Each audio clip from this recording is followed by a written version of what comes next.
At KLA Global Business School, we help you learn the greatest skill in life, making the right choice. KL Global Business School. కేంద్రంలోని NDA ప్రభుత్వానికి వ్యతిరేకంగా దేశ రాజధాని ఢిల్లీలో ప్రతిపక్షాలు విద్యార్థి సంఘాలు చేపడుతున్న ఆందోళనలు జాతీయ రాజకీయాల్లో వేడిని పెంచుతున్న వేళ ఆంధ్రప్రదేశ్ మాజీ ముఖ్యమంత్రి వైసీపీ అధినేత వైఎస్ జగన్మోహన్ రెడ్డి తదుపరి రాజకీయంపై సర్వత్రా ఆసక్తి నెలకొంది. ఇటీవల అణచివేతను తట్టుకొని నిలబడే కాంగ్రెస్ తత్వాన్ని ఉదాహరణగా పేర్కొన్న జగన్ ప్రస్తుత పరిణామాలను తమకు అనుకూలంగా మలుచుకుంటారా లేదా అనే చర్చ మొదలైంది.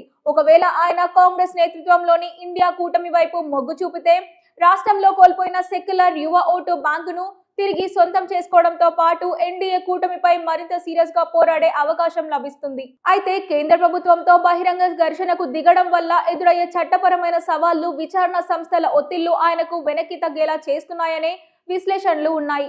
సీనియర్ నేతలు పేర్కొంటున్నట్టుగా రాజకీయాల్లో కేంద్ర వేధింపుల వల్ల జైలుకి వెళ్లాల్సి వస్తే అది ప్రజల్లో సానుభూతిని పెంచి తిరిగి రాజకీయ పునాదిని బలపరిచే అవకాశం ఉన్నప్పటికీ ఆ సాహసోపేత నిర్ణయం తీసుకోవడంపైనే జగన్ భవిష్యత్తు ఆధారపడి ఉంది. ప్రస్తుతం ఆయన ముందు ఇండియా కూటమితో జత కలవడం, కేంద్రానికి ఎదురెళ్లి పోరాడడం లేదా ఇప్పటిలాగే జాగ్రత్తగా తటస్థ వైఖరిని కొనసాగించడం అనే 3 మార్గాలు ఉన్నాయి.